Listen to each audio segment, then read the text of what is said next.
The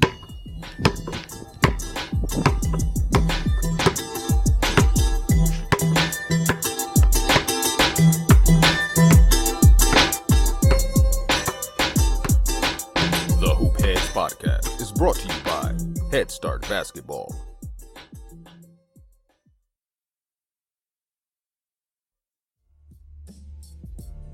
Hey Hoopheads, wanted to take a minute to shout out our partners and friends at Dr. Dish Basketball. We've had their partnership manager and training specialist Jefferson Mason and marketing manager Nick Bartlett on the show in the past, and we couldn't be more excited about what they're doing for the game of basketball. Their Dr. Dish shooting machines are undoubtedly the most advanced and user-friendly machines on the market, and truly accelerate skill development faster than ever. Beyond efficient reps, Dr. Dish provides training expertise and versatility designed to develop complete players. The new Dr. Dish CT machine has further revolutionized basketball training with over 150 plus on-demand individual and team workouts from some of the best coaches and trainers in the game. These workouts include video instruction and combine game-like shooting drills with ball handling, conditioning, and agility drills. Along with workouts, the Dr. Dish training management system also provides stat tracking and analytics to track progress and ensure accountability.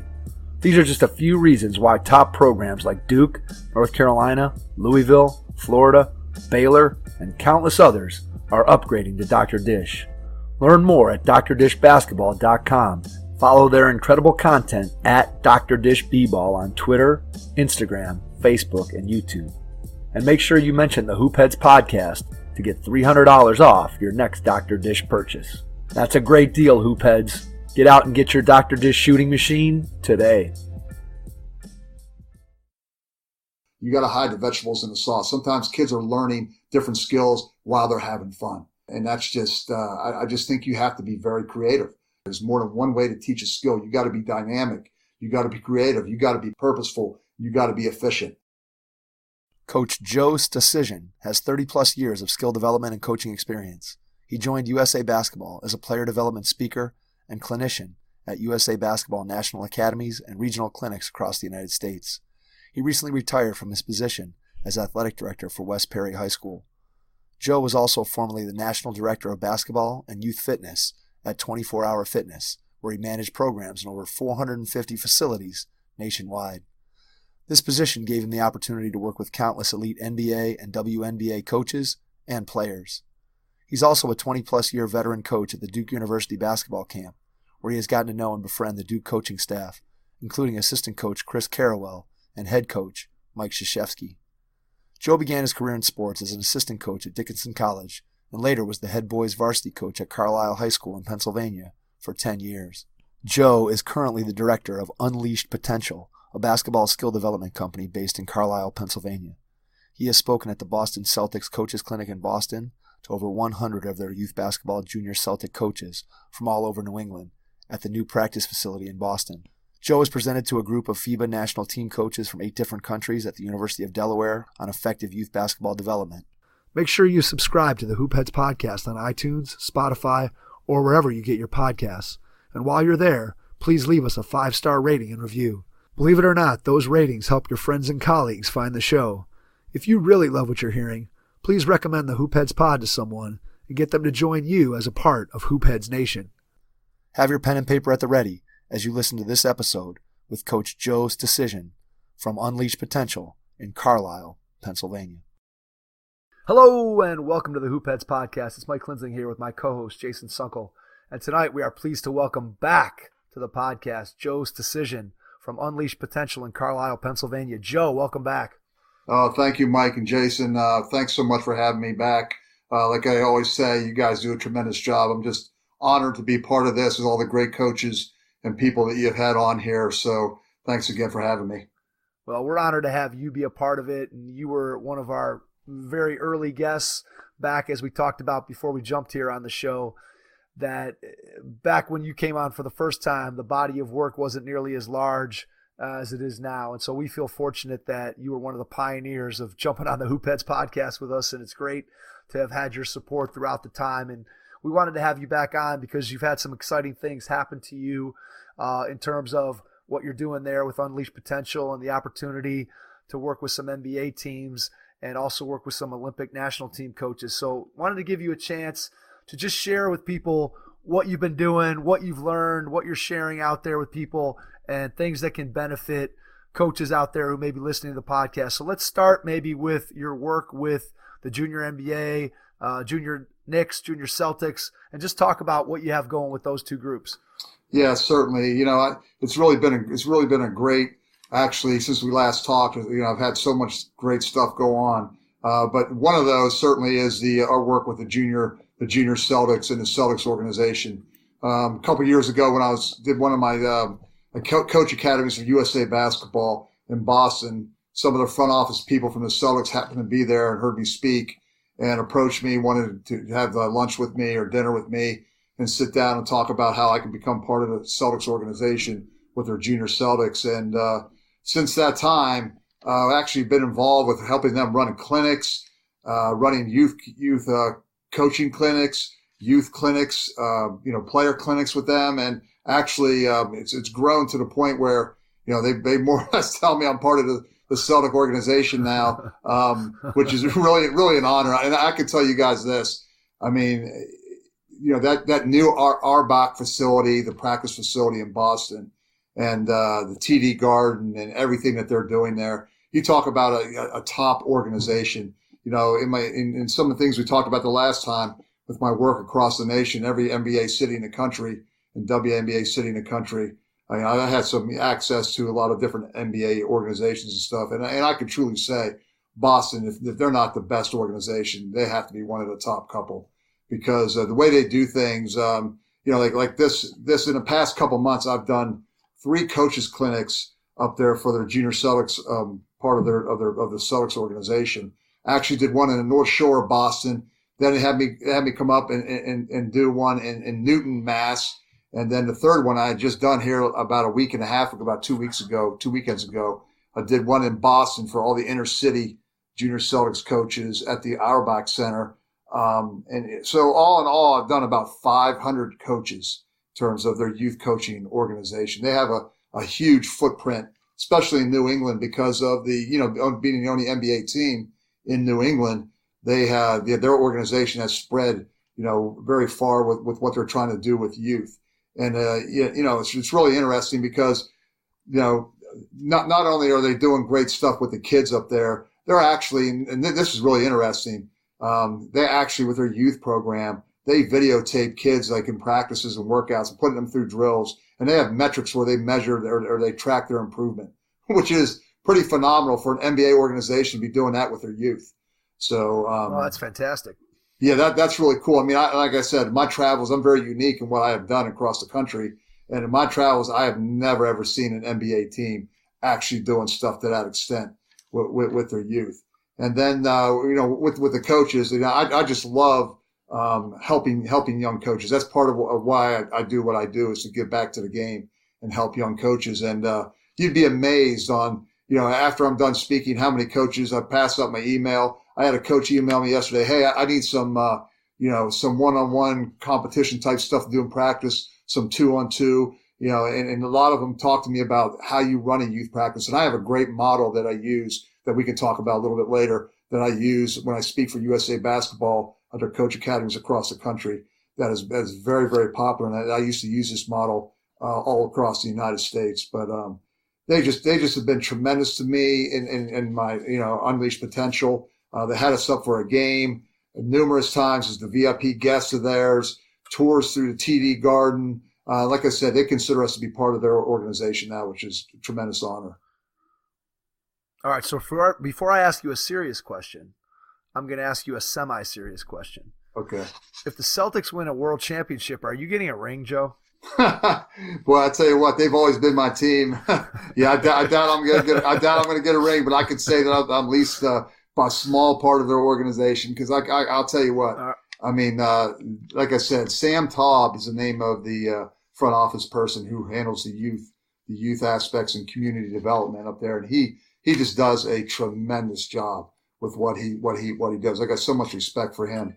And, I got to meet Danny Ainge when I'm up there. And something else I wanted to share, maybe if we have time in this podcast, I spent some time with their assistant coaches up there. and what what Brad Stevens' philosophy is for the Celtics organization. And it's some great stuff that I can pass along to some young coaches that are out listening to the podcast that they can apply to their teams. I mean, I really have got the inside track to a lot of great stuff that they're doing up there in Boston. All right, so let's talk about both aspects of that, what you've talked about so far in that. Give me an idea of some of the things that you share with the coaches that you speak to from a youth level, and then go ahead and share maybe some of those things that the Celtics organization has shared with you in terms of their youth program and what they believe in and what they've shared with you. So maybe hit what you share with the coaches first and then jump back to the Celtics. Yeah, so basically what one of the main things, and again, with my affiliation with Coach Showalter and USA Basketball, I promote USA Basketball everywhere I go, and, whether it's internationally or nationally. And basically, I try to share all the curriculum and the guidelines for youth that we follow with USA Basketball. And you'd be surprised, we've only been doing this a couple years with USA Basketball in the youth space. And, there are people that are out there that know that, but there's a lot of people out there that still don't know that, in terms of getting a youth coach's license, and in terms of the guidelines and the curriculum that are online for youth coaches. So I really go heavy into promoting that stuff. And I also break that down into what kind of things they should be teaching, what kind of skills they should be teaching, things like not playing zone defenses, playing small-sided games, doing a lot of one-on-one, two-on-two, three-on-three as far as the competitions go, and not spending so much time just rolling the ball out, playing 5-on-5. And, and getting to that model that I promote nationwide with USA Basketball is our, Unleashed is our competitive edge practice model. And, I really spend a lot of time, and actually not only talking about that, but I actually give them drills and things that they can incorporate into different aspects of that. For instance, like the first part of that is a dynamic, is a warm up with or without a ball, a dynamic warm up series, and then we go into a core and balance series. And then part of that practice will be a ball handling stationary movement series. And then some defensive work, whether it's stance, position, all those kinds of things. And then a shooting segment where you can break them into different stations and do some shooting and some finishing and things like that. And then another big part of that is what we call our competitive edge station breakdown, where you'll have 3 different stations going on at once that they rotate into. They'll have a speed, agility, quickness station. Then they'll have an attack series, maybe finishing at the rim station, with jab series in there, or footwork series into all that. And then maybe some other offensive skills. And then we finish up with like a 3-on-3 cutthroat competition that we're really big with USA Basketball, and playing a lot of 3-on-3. I know they do that on a national level. We do that in all the regional camps and clinics that we do with USA Basketball. So I really spend a lot of time on that because, again, Mike and Jason, here's what a lot of people don't understand, that a lot of these youth coaches are volunteers. They have full-time jobs. And a lot of them are like parents or dads or moms that don't know a lot about basketball. So they're there soaking up as much as they can. They just want more and more and more that I can give them. So I just want to make sure that they're teaching the game the right way, and it's supposed to be fun at the youth level, number one and foremost. But then secondly, it really should be more skills, and then learning, a little bit of competition involved with that, and then maybe some decision making as they advance through that. So they're the main things that I try to hit with them. And I'll be honest with you, they usually give me like an hour and a half, and we always run over. I mean, I get bombarded afterwards with, I mean, all kinds of stuff. And you gotta, and I tell coaches this all the time. It's like, it's sort of like teaching, a baby how to walk. You got to teach them how to crawl first. You can't assume that they know anything. And that's really the way I approach it. All right. So let me ask you a couple things from what you just said.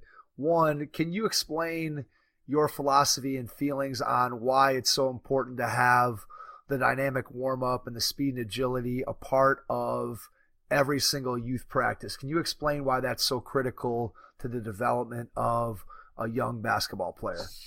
Yes, and I'm glad. That's a great question. And I'll tell you, and this sort of goes back to what we talked about the last time I was on.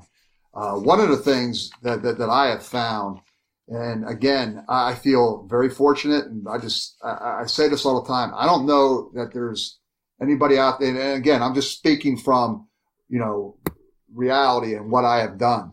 I don't know if there's anybody out there that could say that they've been literally in every city, almost every NBA, WNBA city in this country, working with the best skilled people in the country, and in some cases in the world, working with youth, that I've put together this model. And what I have found is, and again, that's why I found this very popular. What I have found is so many kids today, and again, this sort of goes back to my Duke connection. I've been to so many Duke practices or workouts, what have you, and they, even when they bring the Zions and the RJ Barretts and some of the best athletes in the world, they literally are teaching these guys how, footwork, how to run properly, all those kinds of things. That's one of the first things they do. And what I have found is, and even when I was over in Italy this past summer working with over 500 Italian youth basketball players, kids today need so much work with footwork. It's just not being taught because, too many coaches, especially youth coaches, too interested in winning and all those kinds of things. So I have found this model to be very effective. And the other reason why is because a lot of kids are going to strength coaches, performance coaches.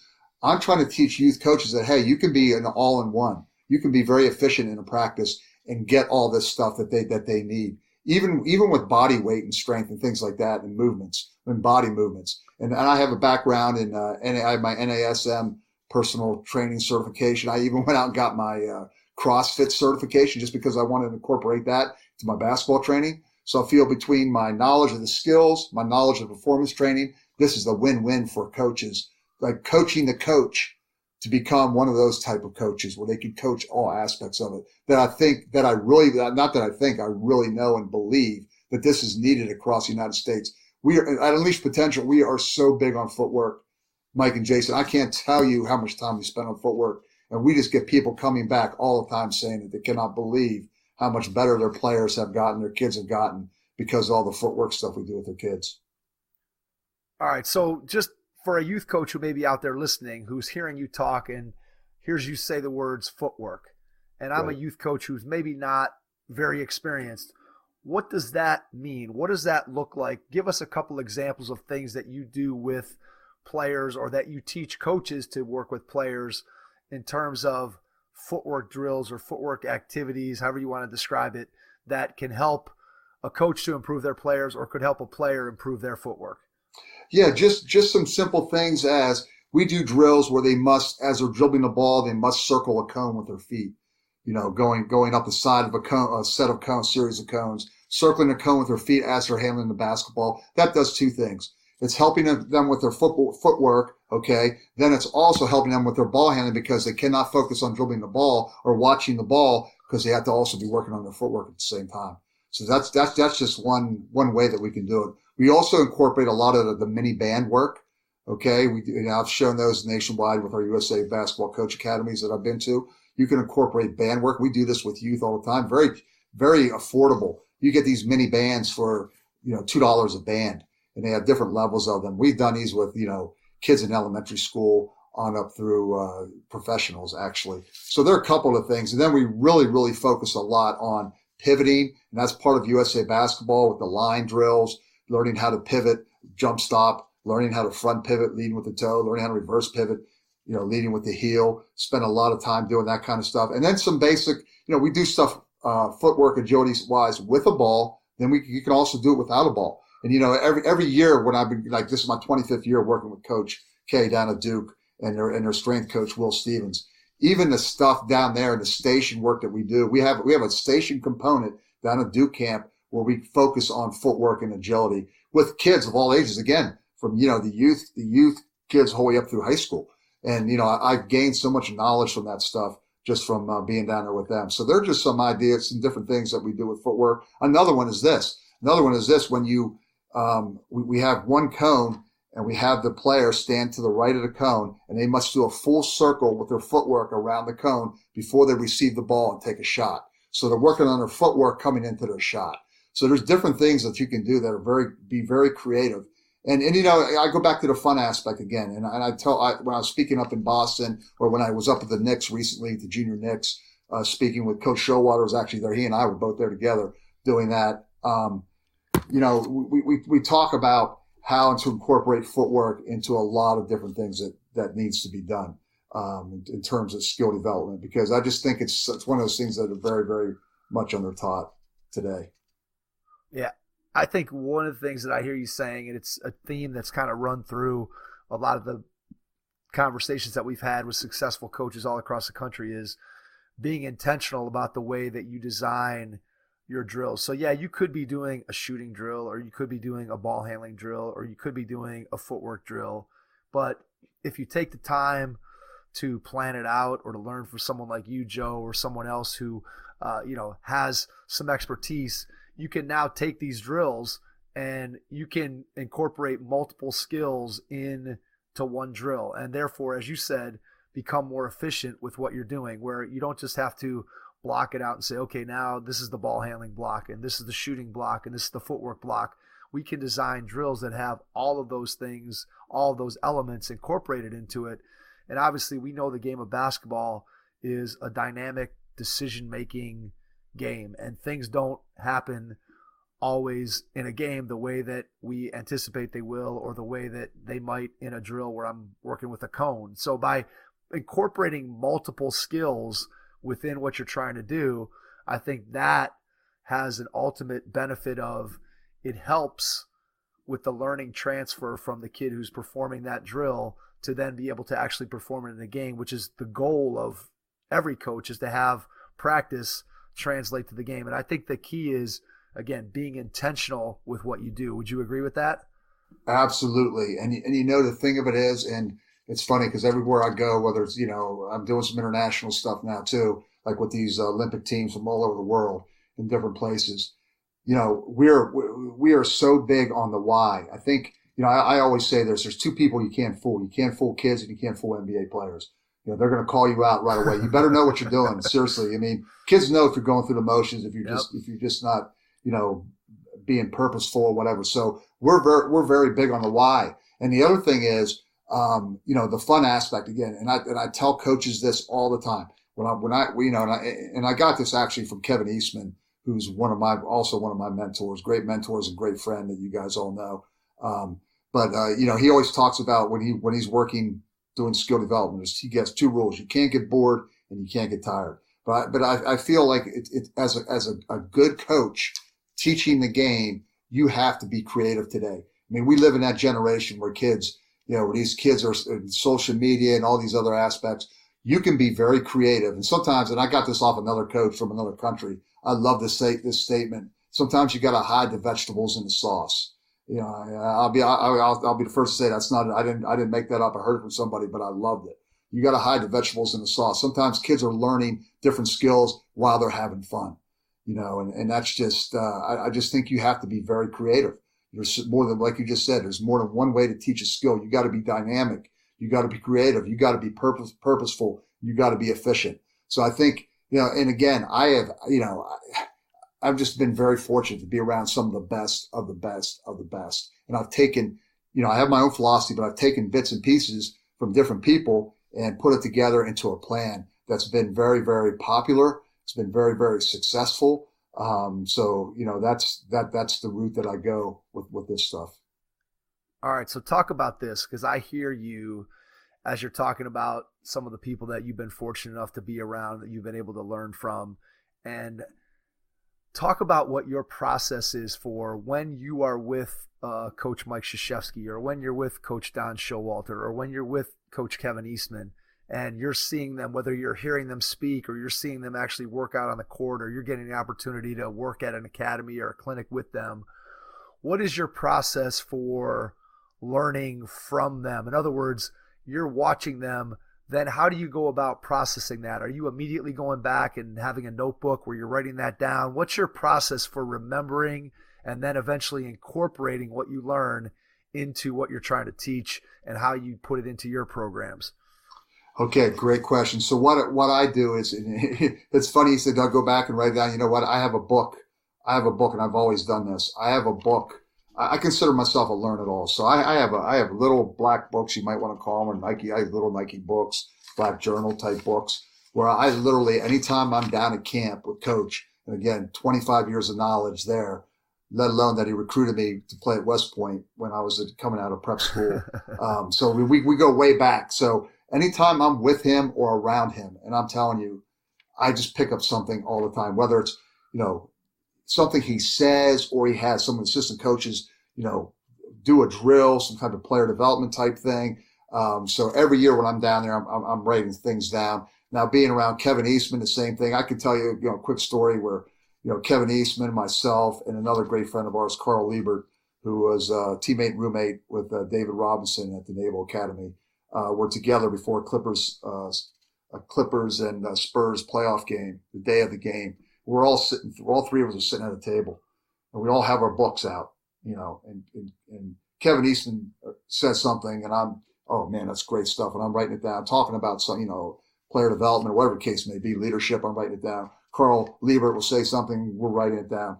I don't know why they would write that. I mean, I'm certainly not as smart as those two guys, but, if they hear something that they like from me, they'll write that down. So, I mean, I've always been that way. Coach Showalter, when I'm around him, every time I'm around him, whether we're at a clinic, whether, he and I spoke at the super clinic in Canada, I'm sitting there taking notes the whole time, writing as fast as I can, all the stuff that he's saying, the things he's demonstrating. I've always been a learn it all.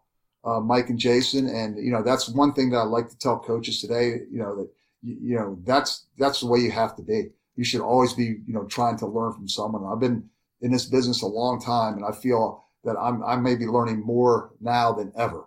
So I just think that's really important. And that's how I go about it. And then to answer the second part of your question, then I take it back. And here's what you have to do. And I talk to the coaches about this all the time.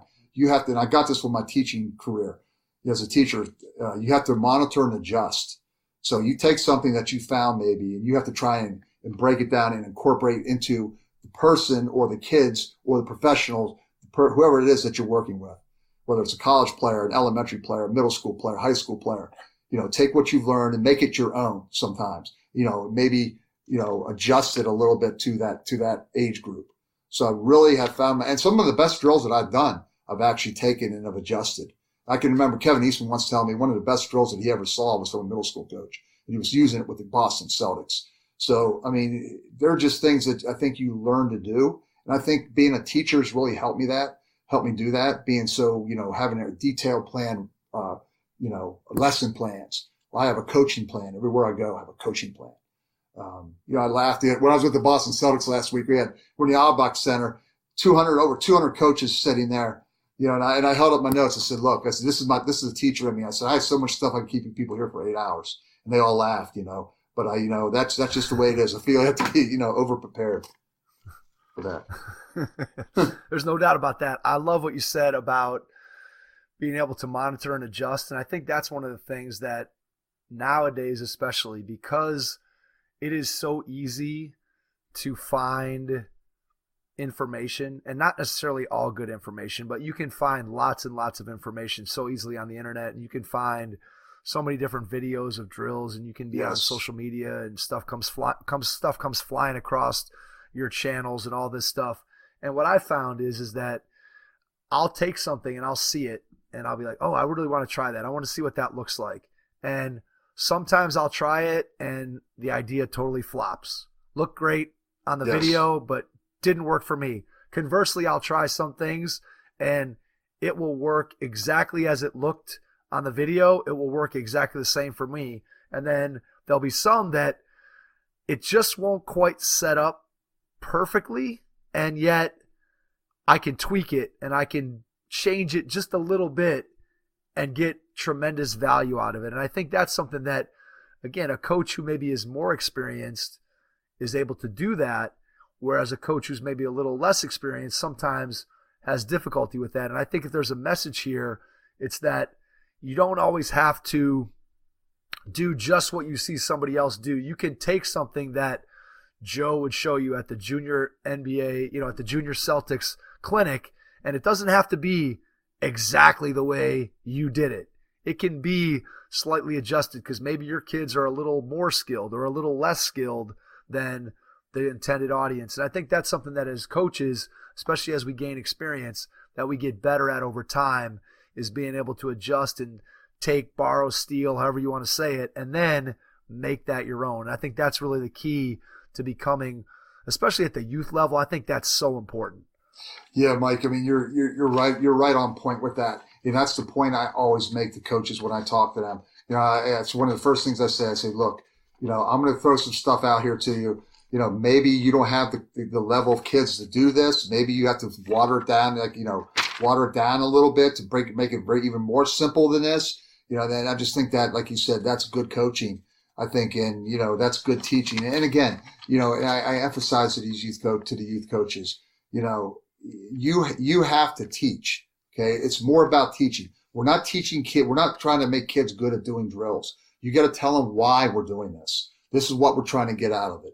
We're not doing a drill to make you tired. Anybody can go out there and run kids around and make them tired. That's all. That's the part that they really, really have to understand, that it's teaching. Whether you're teaching in a classroom, whether you're teaching in a gym, it's all the same thing. And you got to make it simple. You got to build. There's a progression. All those kinds of things. And again, I'll say that a lot of youth coaches don't know that. They don't understand. You should see the look on their faces when the one clinic I did in Boston for the coaches. One of the first things I said is, I said, number one, you need to stop playing zone defense. And a bunch of them just stood up and started clapping very enthusiastically. And some of the other people are like looking at me, their eyes got real big. Like you could just tell they're the ones playing zone defense. I'm like, stop, please stop, doing that. And it's funny because I think I mentioned all right, this. Tell us why, because I know that this is a topic that I'm sure every coach throughout the country who is of the same mindset that you are, that Jason is, that I am, and that USA basketball is, that the zone defense is a hindrance to the development of young players. But yet, I know you see it. I know I see it all the time. Coaches who are coaching a team of third grade girls, and those girls are just standing there with their arms up like statues in a 2-3 zone. So just give us some of the reasons, some of the rationale behind why playing zone defense at the youth level is not beneficial to the long-term development of the players on that team and also the players on the other team. Okay, I'm going to give you the quick, easy answer first, and then we can expound on that. So here's the answer. And again, I really believe, and I'll even say I know. Be great at playing man-to-man defense until you develop those skills, which it's a progression, obviously. Then they have no understanding to play zone, because really, when you think about it, playing a zone defense, you're playing man-to-man in your zone. But if you've never been taught to play man-to-man correctly, and you just stick somebody in a spot and say, okay, you're going to cover this area, they have no idea what they're doing. And again, I will argue to the nth degree that you must learn to play man-to-man defense before you play zone. And it's funny because you hear people say, well, you're telling kids they shouldn't be playing zone defense, but look at it, even Coach K's playing zone now. Well, yeah, okay, well, that's college basketball versus, we're talking about kids in 3rd and 4th grade that don't even understand man-to-man principles yet, and you're putting them in a zone? I mean, really? I mean, it just, to me, that's the most direct answer to that is, and I firmly believe that you must learn how to play man-to-man properly before you can ever consider even learning how to play a zone defense. You might be able to win a little bit easier that way, because teaching zone offense is very, very hard. First of all, teaching zone defense to kids that don't even know how to play man-to-man yet. The reciprocal to that is, you guys understand what I'm saying, teaching a young kid to play. I mean, we have high school kids that don't know how to play against a zone defense. You're going to take a 3rd grader out there and try to teach them how to play against a zone defense on offense? So, I mean, it's just, that's my rationale, I would say, first and foremost. I guess my biggest thing that I always go back to is, one, what you just said, which is you have to understand how to play man in order to be able to play a zone well. Right. And again, you don't even have, but at the 3rd grade level, you don't have to play a zone well for it to be effective, because right.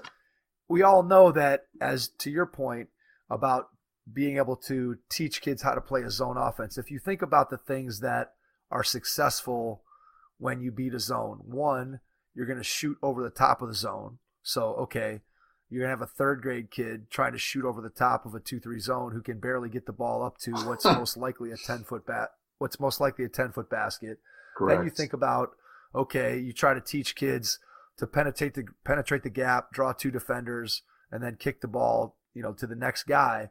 Well, there's not many kids at the youth level who are strong enough to drive in between 2 defenders, rip the ball through, pivot, and then make a pass to the next available option after they draw those 2 defenders. And then you think about having to try to throw a skip pass. Well, no 8-year-old is throwing a skip pass across the court.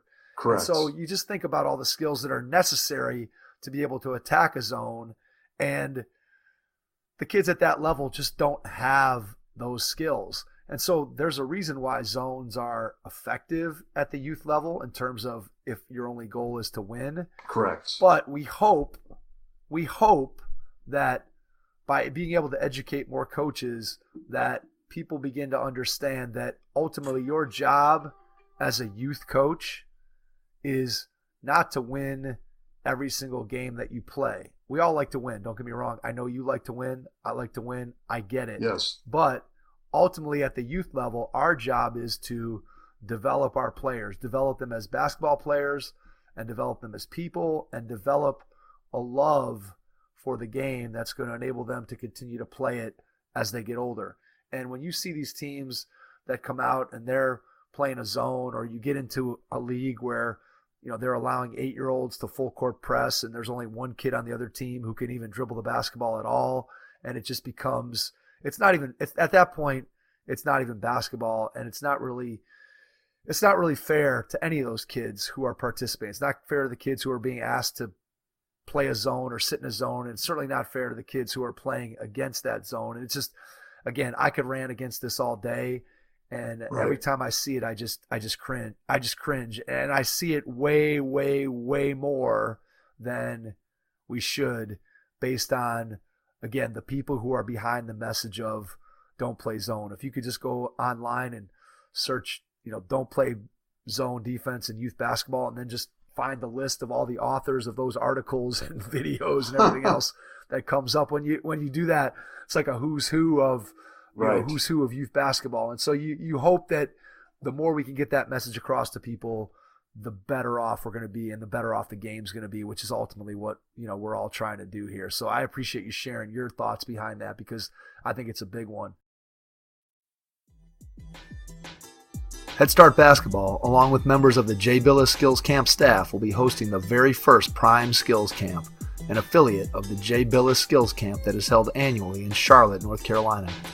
Prime Skills Camp will take place on the campus of Western Reserve Academy, just outside of Cleveland, Ohio, June 26th through the 28th, and will be designed for boys rising to grades 6 through 9.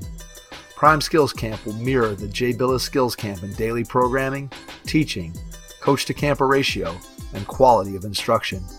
Prime Skills Camp brings all of the team-oriented individual instruction, focus on the fundamentals, and high-level coaching to young men aspiring to a high school varsity basketball experience.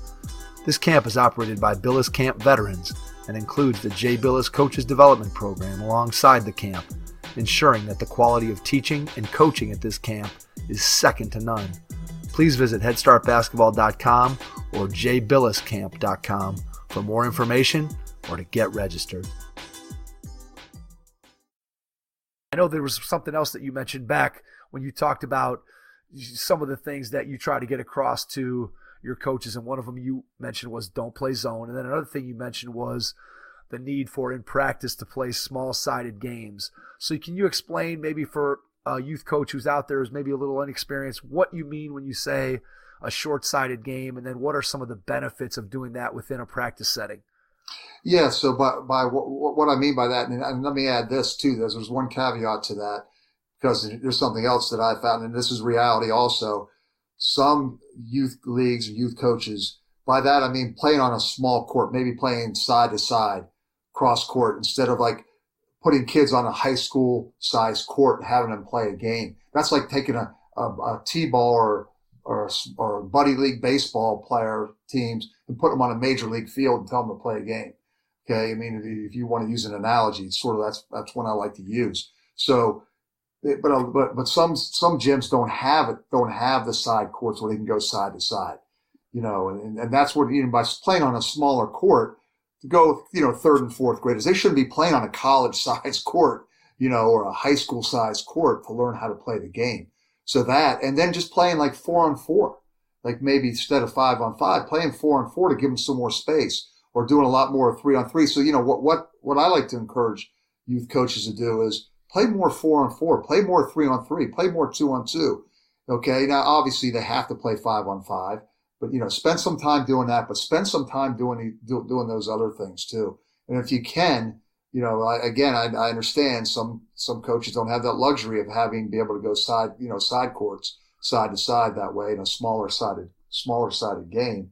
That way, I get that. But as much as possible, I would say that. And getting back to the other thing real quick, one thing I found out working with Canada basketball when they had me come up to speak in their super clinic with coaches from around the world last spring, and it looks like I just was contacted. They're going to have me come back up again here coming on, which is a tremendous clinic because literally coaches from all over the world. That's the one Coach Showalter and I both spoke at last year.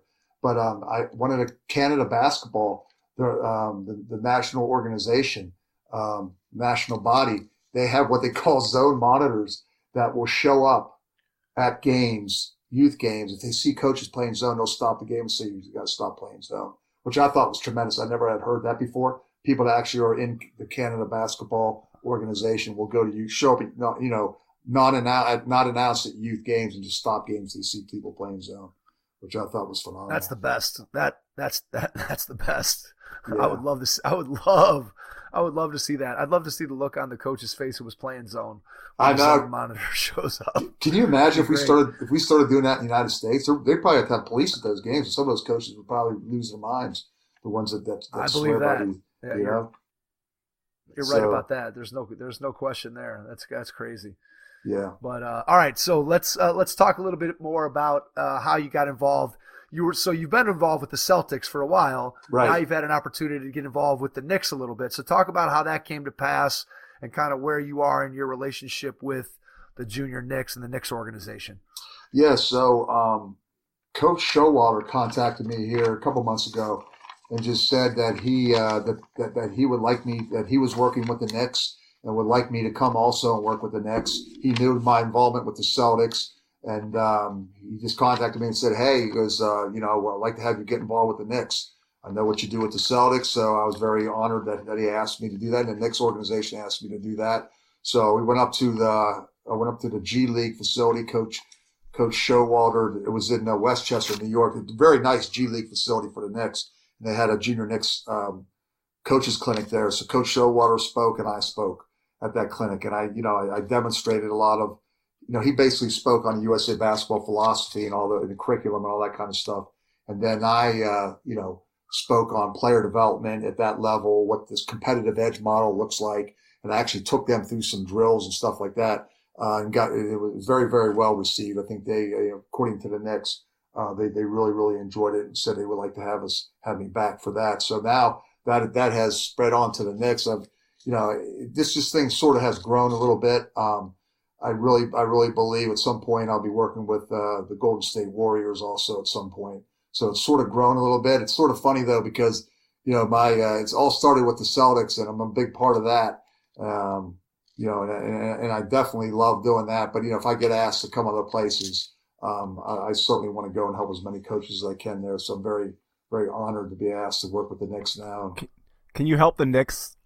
Can you help the Knicks and fix their problems? I'll tell you.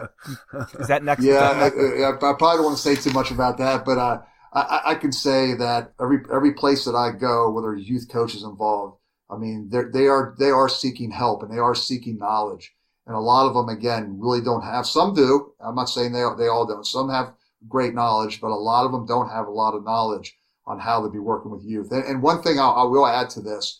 Also, most of these places that I go, which this is a great thing. I know the Celtics do this. I think the Knicks are starting to do this too. They bring speakers in from Positive Coaching Alliance and they do a great job on, speaking on just how to be a good coach and being positive and not negative and all those kinds of things that you hear and coaches losing their minds, and getting thrown out of youth games and stuff like that. So they do, Positive Coaches Alliance does a tremendous job with these, the ones that I've been to, It's a couple of the ones with the Celtics and different places. So they're trying to do things the right way, and that's a great thing. We need more and more of that with the NBA the PCA programs. Positive Coaching Alliance does a tremendous job, and I know I've said it a couple of times on the podcast, but I got trained as one of the trainers to be able to go out and give some of those presentations and just and I've done a couple. I haven't done any really very much since I started doing the podcast because that's kind of overtaken the training. But the ones that I did do were tremendously well received, and I can say that the content of those workshops is just outstanding. So for anybody who's out there listening, if you ever have an opportunity to go and attend a Positive Coaching Alliance workshop, or if an organization that you're a part of offers one to you, I would highly recommend going out and seeking that out, because you're going to come away from it, as Joe said, a better coach for having learned some of the things that the Positive Coaching Alliance shared. And I want to piggyback on what you said, Joe, about how the opportunity came to be with the Knicks, and that you may have an opportunity eventually to get with the Warriors. And I think you and I talked about this the last time you were on, and we talked about how important it is as a coach. People sometimes hear about the opportunities that somebody else has, and Coach Showalter mentioned this when he was on as well, where he'll have coaches come up to him and say, "Hey, how do I get to where you are? How do I get these opportunities with USA Basketball, or how can I work with an NBA team, Joe? How does that happen?" And what I know you talked about, and what Coach Showalter talked about, is you have to be laser focused on what you're doing in the moment, while you're doing it, whoever you're doing it with, and do the best job that you possibly can. And if you do, there's a chance that somebody's going to notice that, hey, Joe is really great with this fourth grade basketball player. He might be great in this next role. But if Joe's going through the motions saying, I'm working with a fourth grade kid, I'd much rather be working with an NBA organization, and then I'd work a lot harder.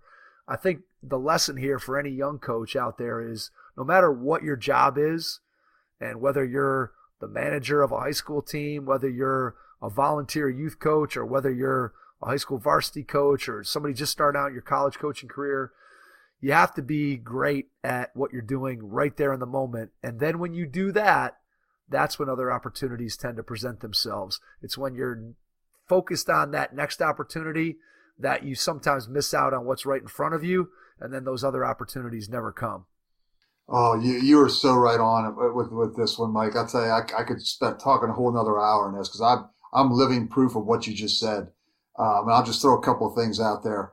And it's funny because, you mentioned Coach Showalter. Someone had seen this or had this in their closet somewhere and took a picture of it and sent it to me, right? So here it was back in the late 70s. Coach Showalter and he was a high school coach in Iowa. I was head coach at Carlisle High School here in Pennsylvania. And we were both at 5-star at the same time. It was like the mid 70s.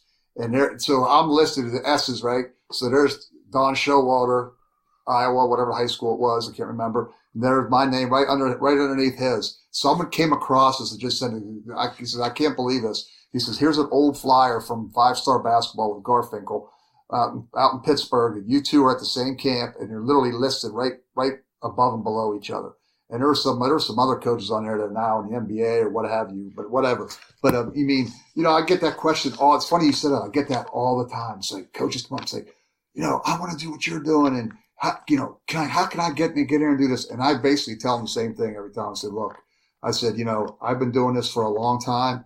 I've worked hard everywhere I've been. I can still remember that 5-star camp working where Coach Showalter was there, where I'm working my station out in the macadam, out in the concrete, 120 degrees in the shade, sweating like crazy, working hard. Garfinkel comes over, and he stands there, watches my station, smoking a cigarette like he used to do, the outside courts, and he just nods at me, gives me the old head nod of like, "Yeah, I like what you're doing."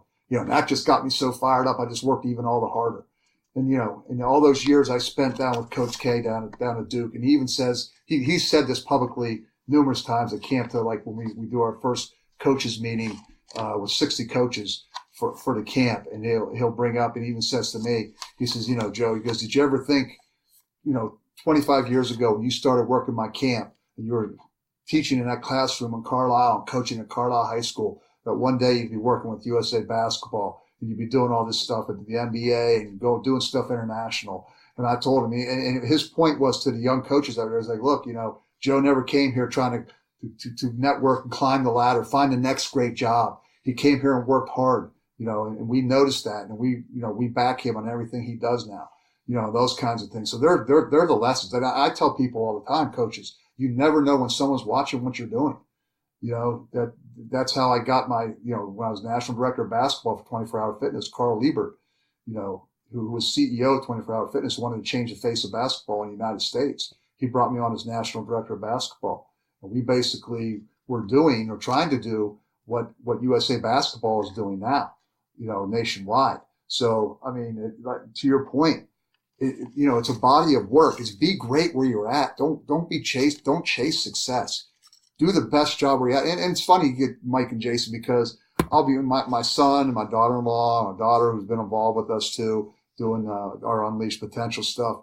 We work just as hard. I work just as hard with a fourth grader as I do when there's I have a professional that I'm working with, or a Division I college player, or a high school All-American, whatever the case may be. There's no difference. Now, we even do some of the same drills in some regards, but we just monitor and adjust based on the skill level. So to your point, the message I can give the young coaches is be great where you're at. Go out there and work hard, because somebody's going to notice somewhere along the line. You got to be patient. I think a lot of times young coaches today, they don't see the process. They want to just jump to the end result, like you said. Yeah, I think it's true. That's very true. And it's great advice. It was great advice. Anytime you can hear it and anytime we can repeat that message for coaches out there, I think it's something that, you just talked about with Unleashed Potential and working just as hard with a pro player as you do with a fourth grader. And that's what it's all about. Right. People notice that stuff. And when we say people, we could say somebody that might present you with another opportunity, but guess who else notices that? The fourth grader. Guess who else notices that? The fourth grader's parents. Absolutely. And that's how you build a successful business. That's how you build relationships. I just think, it's incredible what you can do when you work hard and you do the things that you need to do, the opportunities that are going to come to you, and the people that you're going to be able to impact by putting your best out there. So I agree with that 100%. Just as an aside for you is, you talked a little bit about 5-star, and I know we talked about it the last time, and just kind of the influence that it had, A, on you, and then B, just on the basketball landscape, and how much the basketball landscape has changed in that, where 5-star used to be the mecca and the hotbed of high school basketball, and it's slowly gone by the wayside. Well, just so you are aware, we are going to, coming up in February, we're going to have on a guy, Peter Casey, whose company owns the 5-star brand now, and he's going to come on and talk about the history of 5-star, awesome, and where 5-star is headed in the future and what they're planning to do with the brand. So I'm very excited about that. We reached out to them to see if we could get somebody to come on and kind of talk about the history and talk about Garf and all the great players that have gone through there and just what it was all about and what it meant. Because I think a lot of kids today don't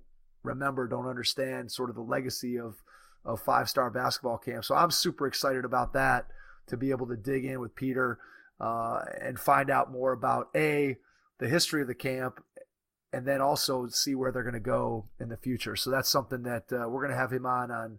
We're going to do the interview on February 5th, and then the episode will probably be, sometime mid to late February it'll come out. So anybody who's a 5-star historian, or if you attended 5-star, you worked at 5-star, or you've just heard the stories, I think that's going to be a great episode to be able to listen to find out some more about the illustrious history of 5-star basketball and where it's headed moving forward. So no, I can't wait to hear that one. That'll be tremendous, because certainly I tell you what, certainly a lot of great coaches and great players came through that place. That's for sure. No question. So, no question. All right, let's jump to your international stuff. Talk to us a little bit about what you're doing with the national team coaches, what you did over in Italy last summer, and just give us an idea of what's going on with you internationally and how you're getting those opportunities and what that's all about. Yeah, so here again, very fortunate. I guess this is my second year of doing this. I did it last year for the first time. But the University of Delaware, through the United States Olympic Committee, so the USOC, through the NBA, through the NCAA, they have something called the International Coaches Apprenticeship for Basketball. A guy by the name of Dr. Matt Robinson, who's a professor, does a tremendous job of running this program at the University of Delaware. I met him actually through USA Basketball. I guess he heard me at one of the academies speak. And so he asked me to get involved with this. So basically what they do is they bring in Olympic coaches and national team coaches from a lot of different countries. For instance, I'll give you a list of the countries I worked with in the last 2 years. Countries like Angola, Bahrain, Canada, Puerto Rico, Italy, Albania, Russia, Latvia, Senegal, Egypt, Chile, Chile, I should say, and Panama, Jordan, those countries. So they have to apply to get this, to come here, to do this, because it's a tremendous opportunity for them. So what they do is these national team coaches or Olympic coaches come in and they spend, I think it's overall about a month. So they bring me in for 1 or 2 days. They brought me in for 2 days this year. And I will spend 2 days speaking to this whole group on youth development, player development, all those things that, a lot of those things that I talk about when I speak for USA Basketball, and just how to, to run youth programs and how to run player development programs for their national teams. So I'll speak to them like a couple different sessions on that, which is tremendous because I'll be honest with you, I'm going to learn it all again. So I'm learning from them, just listening to them talk and the questions they're asking me. I'm learning from them just as much as they're learning from me. And I've gotten a lot of great stuff from them. And then what they do is they'll bring in an NBA executive, like a general manager, and we'll have him like on, teleconference. So we'll have some work with NBA people in terms of scouting, in terms of how NBA teams are run. And then they'll bring in an NCAA athletic director or two and talk about how the NCAA works with the athletic directors in the colleges. And then these coaches will shadow a Division I program for 2 weeks while they're here.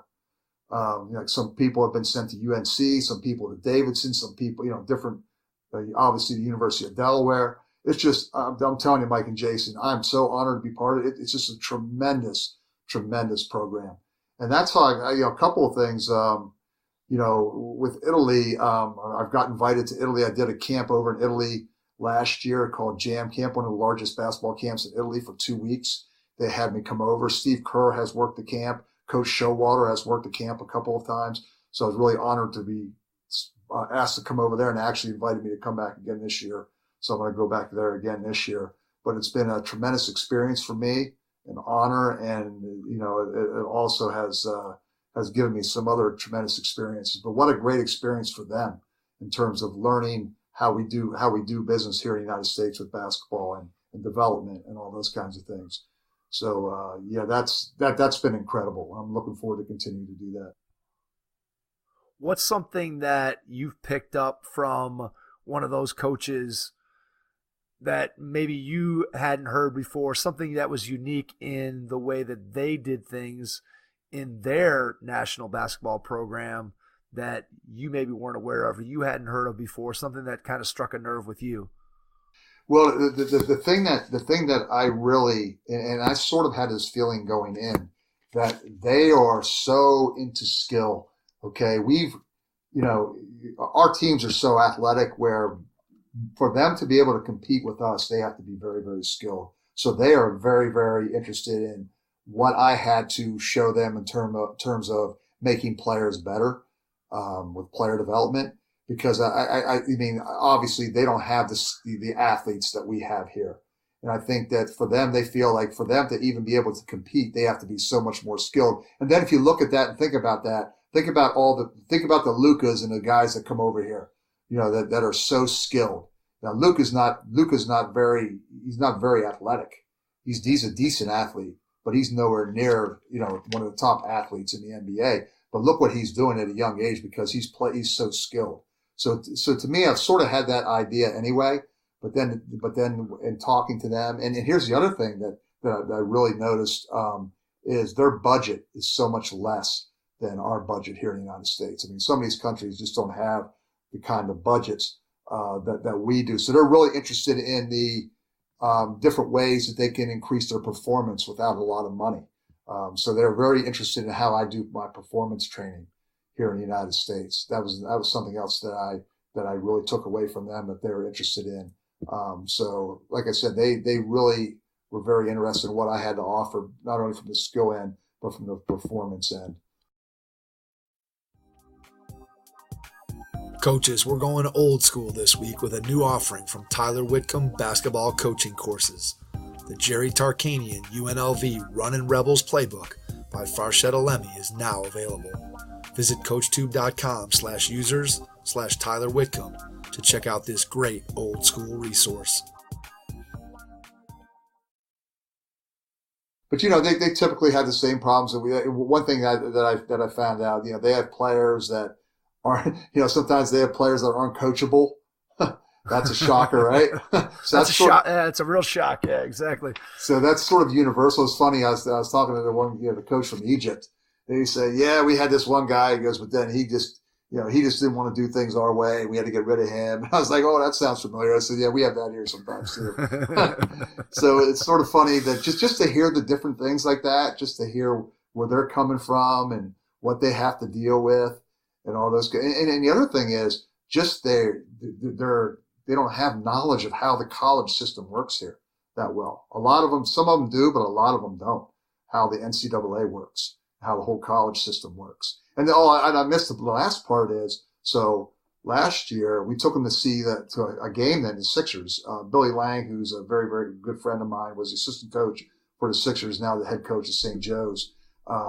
He met us before the game. We had the whole crew go over there, the whole gang of us, about 8 or 10 different countries and us. And we went over there, Dr. Robinson, and we watched the game. They got behind the scenes look, just tremendous stuff. And again, having the general managers, on teleconference, answering questions and all those things that they wanted to know.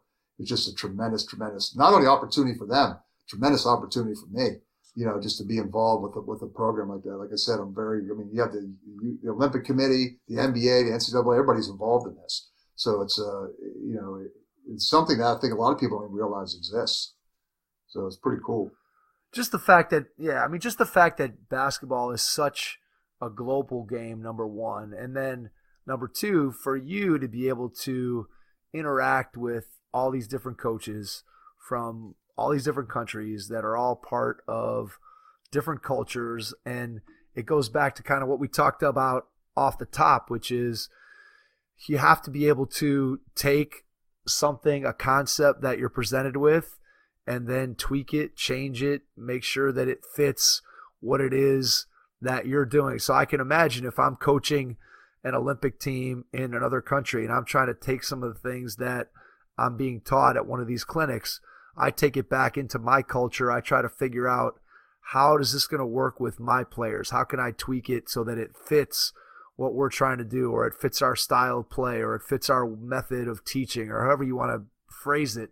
And for you, it just has to be it just has to be fun. I mean, I can't imagine getting the opportunity to talk to all these different people. It's sort of like the same thing that Jason and I experience here when we're on the podcast. There's no way without this particular platform that we would have been talking to you, or again, go through the whole list of guests that we've been fortunate enough to have on and pick their brain and talk basketball with them and learn about the way that they do things. We wouldn't have that opportunity without this platform. And so for you to be able to have this platform where you can go and you can be a part of working with people from all over the world who are involved in the game of basketball, or to work with the Celtics or the Knicks as part of what they're doing with the NBA and the Junior NBA, and working with youth coaches and youth players and having an impact. That wide range of activities for you just has to be so satisfying. Again, if you go back and told your 20-year-old self that someday you'd be doing all these things, I can only imagine what your 20-year-old self would have said to you. I'm telling you, Mike and Jason, I pinch myself sometimes that I'm so again, I'm so thankful and so honored, to be able to do some of this stuff. And, for instance, like we were at the Celtics game last weekend. They're playing the Hawks, but I completely forgot that Dominique Wilkins he does color comedy. He was president of basketball operations. I don't know if he still has that position or not with the Hawks, but he also does color commentating for the Hawks on their away games and home games. So he's there, work courtside. I see him across the court, and he sees me. And, when I used to travel the country as national director of basketball for 24 Hour Fitness, when Jay Williams and I did that, I actually worked with Dominique, running some clinics with him in Hawaii for youth and things like that.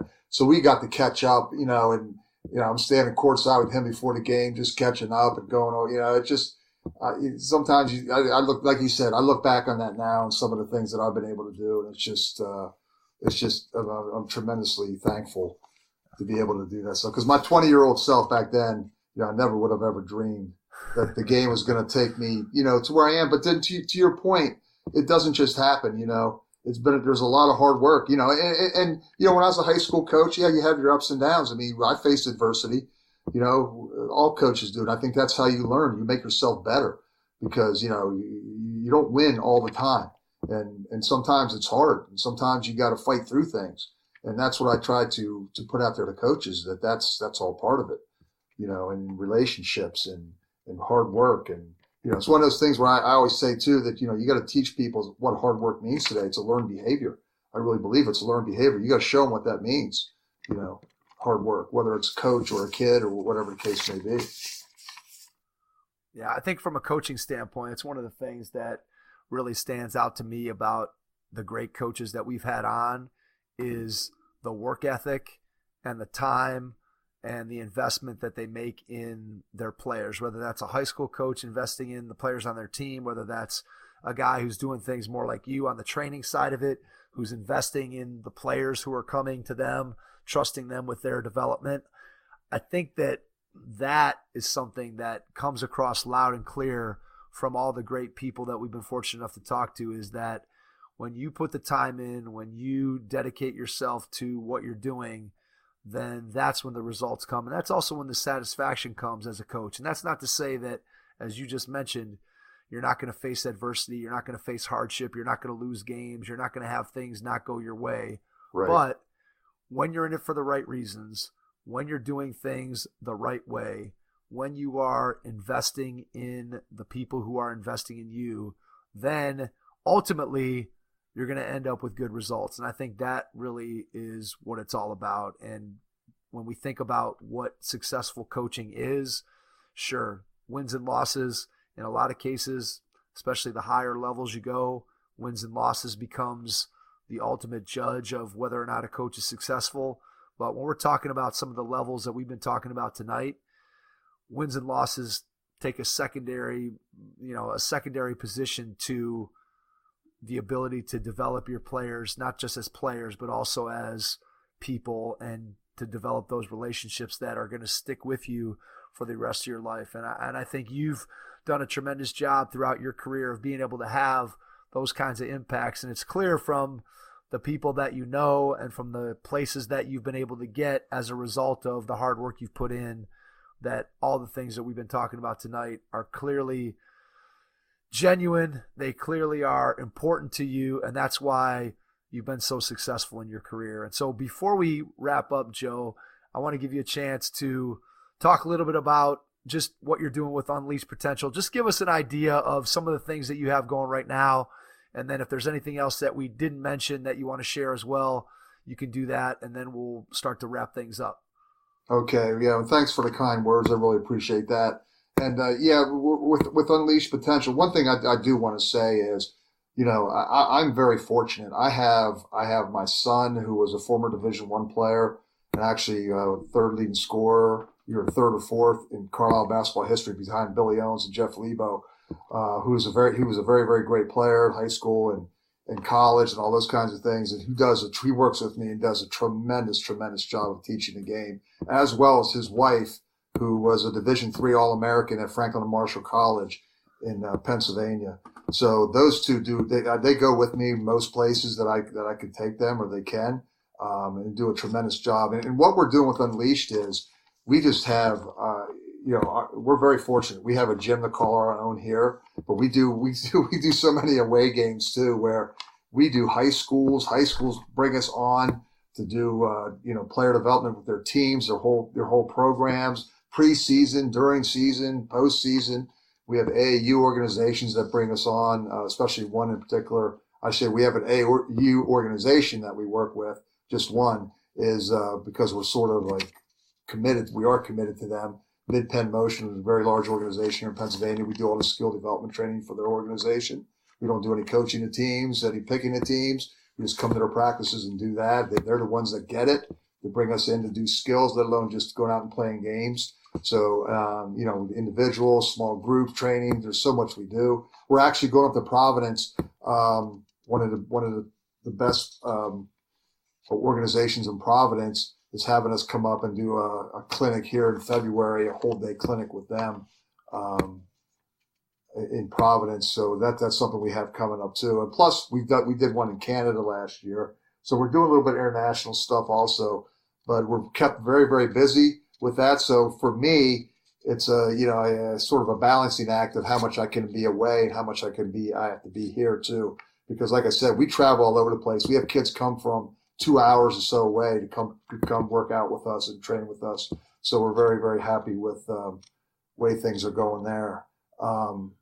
So as far as things going forward, other than the thing in Providence, Coach Showalter and I spoke recently. We're going to do, I don't know if you heard about the gold camp that we do at USA Basketball now. We just started it last year. Yes, yep. Yep, the top 7th and 8th graders in the country. We're now starting to target the best 7th and 8th graders in the country for the junior national team. So he wants me to be involved with that again. So I'm looking forward to that. That'll be sometime here in the spring. And then the Coach Academies, obviously. And then I got the Canada Super Clinic coming up in May. That'll probably be a part of that one again. And plus, obviously, the Duke camp. That Duke camp's one that I just with my relationship with Coach K and their program. It's just it's a tremendous experience every year when I go there, and I'll do that. I'll make sure I always do that every year because of our relationship. So I would say that's a lot of great stuff going on for us, and getting very fortunate to be able to do what I do. Joe, again, I think anybody who's listened to either your first episode or this one gets a great idea about what coaching means to you, why it's important to you, and just the people that you've been able to be associated with speaks volumes about the kind of person, the kind of coach that you are, and the kind of impact that you're having on coaches, players, and the game of basketball itself. And we feel very fortunate, right, like we said at the very beginning of the episode, that you've been a part of what we've been trying to build here with the Hoopheads podcast right from the beginning. And we can't thank you enough for spending an hour or so of your time again with us tonight. We really appreciate it. Just before we go, just give everybody a quick contact information, how they can reach out to you if they want to get in touch with you, and then we'll wrap things up. Yeah, well, first of all, I just want to say to you guys, thank you again for having me. You guys, you do a tremendous job with the podcast, and I listen to it as much as I can. Every chance I get, I listen to the great coaches and the people that you have on here. And you guys, there are certain people in the country that I consider guardians of the game, and I would say, Mike, you and Jason are definitely on that list of guardians of the game because you're trying to grow the game the right way. And like I said, the people that you have on here and the tremendous job that you guys do, I just think it's going to continue to grow and grow. And anybody that can listen to this should definitely do that. You'd be very fortunate to listen to what you guys have to offer on this podcast. And so let me give you some contact info for you here for me. My Twitter account is at Coach S717. My Instagram account is _JSTASYSZYN, and our Unleashed Potential is Unleashed 717 is our Instagram, and it's unleashed717.com is our website. I will say this: we put up stuff on our website all the time, different things that you can gain from what we do. So, any listeners out there, coaches, feel free. If I can ever help you out in any way that I can, I would be glad to do that. That's one of the things I love to do, is give back to the game, especially the young coaches, because I've been very fortunate. The game has been very fortunate to me. And one thing I like to end with is this. I like to say that the ball has magic. It brings people together and it keeps people together. So I really believe that. But thank you again, guys. It truly does. Absolutely. It truly does. I think that our relationship is, proof of that there's magic in the ball. And we can't thank you enough, as I said, for jumping on with us. Your kind words about what we're trying to do here mean a lot to us. And we really do appreciate you and all of our other guests who have been willing to come on. And we appreciate our audience, people who are out there listening and finding value in what we do. It means a tremendous amount to both Jason and I, for sure. And to everyone out there, thanks for listening, and we will catch you on our next episode. Thanks. Registration is now open at headstartbasketball.com for this summer's Head Start basketball camps. We'll be hosting camps for boys and girls in grades 1 through 6 throughout the greater Cleveland area. Get registered today and make sure you hit the courts with us this summer. Thanks for listening to the Hoop Heads podcast, presented by Head Start Basketball.